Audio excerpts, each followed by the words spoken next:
Хочу нагадати і зазначити день звільнення міста Буча. Усього за 33 дні окупації весь світ дізнався про місто, в якому росіяни влаштували справжнє пекло. Убито понад 500 мирних людей, зокрема 12 дітей, сотні людських доль скалічено. Тисячі українців і досі не можуть оговтатися від пережитого. Тож вічна пам'ять загиблим і сил нашим захисникам. Українці не мають права пробачати ці звірства. І поліція ідентифікувала понад 1000 російських загарбників, які в кінці лютого 22-го року вдерлися в Бучу. Також упізнані більше як 100 військових, які безпосередньо вчиняли воєнні злочини. Про це Національна поліція повідомляє у Фейсбуці. У повідомленні йдеться, що викрадання, тортури, зґвалтування, мародерство та вбивства цивільних, у тому числі і дітей, неповний перелік того, що за цей час там вчинили російські військові. Українські поліцейські зараз ретельно задокументували ці воєнні злочини для Міжнародного кримінального суду, йдеться у повідомленні. Слідчі Нацполіції вже опитали сотні свідків і потерпілих, провели сотні допитів, експериментів та оглядів місця події, вивчили терабайти даних зовнішніх камер спостереження. Це дозволило отримати величезний масив інформації про підрозділи Збройних сил Росії, які перебували в місті Буча. Повні анкетні дані, дані про займані посади, розмежування по взводах та відділеннях, інформація про зброю та техніку, місця проживання, контактні телефони та дані родичів. Поліцейські вже ідентифікували більше 1000 російських військових, що в кінці лютого 2022 року вторглись у Бучу.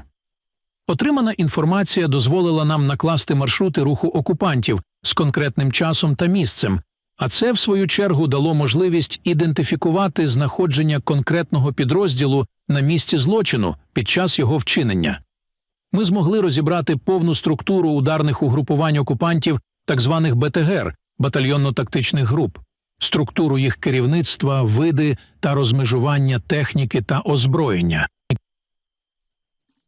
Про це зазначив старший слідчий Нацполіції в особливо важливих справах Іван Дулкай. Слідчі вже встановили більше сотні військових російських, які безпосередньо вчиняли воєнні злочини в Бучі. Мало того, зауважили у Нацполіції, правоохоронці вже знають, наголошу, кожного російського командира, який віддавав злочинні накази на знищення Бучі та її жителів. Весь цей час поліцейські не тільки документують дії ворога, але й вивчають його тактику і спосіб мислення. Вони намагаються змоделювати поведінку, цілі і бажання росіян для того, щоб зрозуміти причини таких масових злочинів. І поліцейські змогли знайти характерні паттерни поведінки. Їхній аналіз приводить до висновку, що вбивства в місті Буча не були неконтрольованою поведінкою окремих військових. Ми бачимо чіткий зв'язок між тими командами керівників підрозділів Збройних сил РФ та великою кількістю вбитих в місті. І ми докладаємо всіх зусиль для того, аби росіяни відповіли за кожну українську сльозу. А вказаний зв'язок був доведений та оформлений в якості обвинувачення вищого керівництва Збройних сил РФ в суді. Далі маю сподівання, що зможемо поспілкуватися із мером Бучі Анатолієм Федоруком. Я ж наголошу, що дійсно минуло вже 2 роки відтоді, як українські військові звільнили Київщину від російських окупантів, понад 1000 вбитих українців, спалені будинки, дороги, братські могили, масові поховання. Росіяни не шкодували ані чоловіків, ані жінок, ані дітей, і українці не мовчали. 24 лютого звичайні хлопці перетворилися на бійців і стали в черги до військкоматів. Прості люди партизанили, аби ніколи не під путінським триколором. І загалом у бої йшли не лише кадрові військові, а й строковики.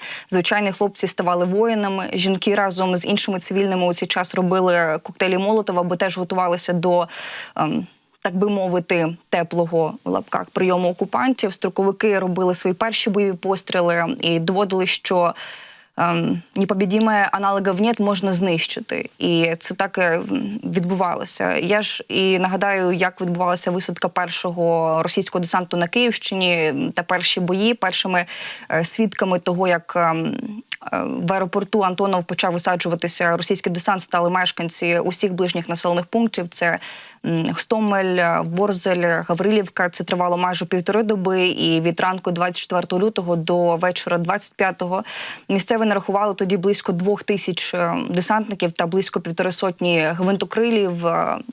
2 з них збили українські військові. Фактично, це був початок боїв за аеродром. Ще близько 10-ї години ранку. Тоді ще бойові вертольоти з російським десантом атакували військову частину 4-ї бригади оперативного призначення Нацгвардії, яка охороняла аеродром у Гостомелі. І за даними, отриманими від пресофіцера 4-ї бригади Нацгвардії, того ранку білоруський кордон перетнуло 140 російських вертольотів. З них в атаці на Гостомелі брали участь біля сотні машин, які працювали кількома хвилями під прикриттям 2 штурмовиків Су-25. Наші військові робили все, що могли, а один із кроків української армії не дозволив окупантам добратися до Києва, до столиці. І вже близько тоді вечора, 24 лютого, прем'єр-міністр заявив, що росіяни захопили Чорнобильську атомну електростанцію, Чорнобиль та інші населені пункти в зоні відчуження також окупували. Рашисти все ближче і ближче сунули до Києва. Північ області – це Іванків, Катюжанка, інші населені пункти поряд. Вони частково перетворили на свій тил. І свідки говорили про те, що туди заходили кадирівці.